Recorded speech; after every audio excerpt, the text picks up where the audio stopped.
I'm Jessica, an Autism Mom. If you're like me, sitting down to fill out your weekly menu usually takes a lot of whiteout, or by the end of the week, it looks like a complicated football or basketball play after you've moved Tuesday's meal to Friday, Fridays to Wednesday, Thursday to Saturday. You get what I'm saying.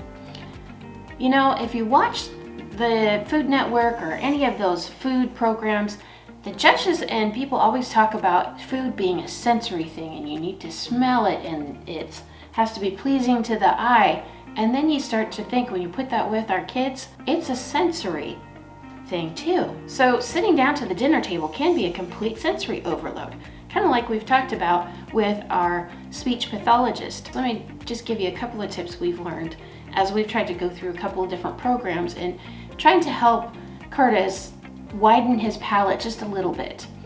One of his favorite foods is macaroni and cheese. It's got to be Kraft. That's just his thing. And you know, when it comes down to it, if there's a favorite food, we've learned and we've chosen not to battle him with the Kraft. We'll just keep that on hand. But we do keep that on hand on purpose. When we make a new meal, we let him try a couple of bites, and if he still can't stand it, it's just something he can't handle, we'll let him make his mac and cheese. But he can't do it until he's tried at least 2 or 3 bites.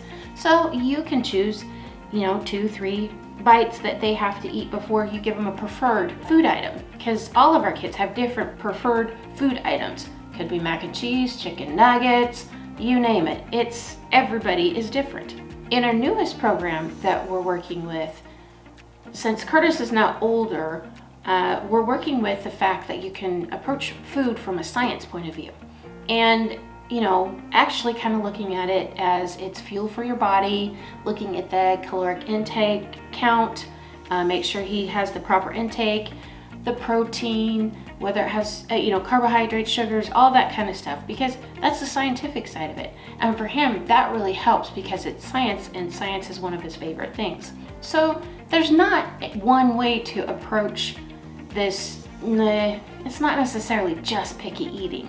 It's the whole sensory aspect of food.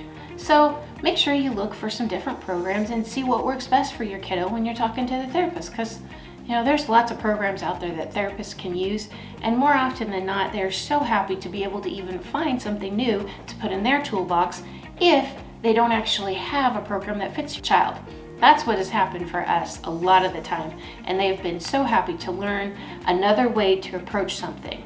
So remember, with a lot of faith, love, fidget toys, in my case it's macaroni and cheese, in your case chicken nuggets or what have you, we'll make it. See ya.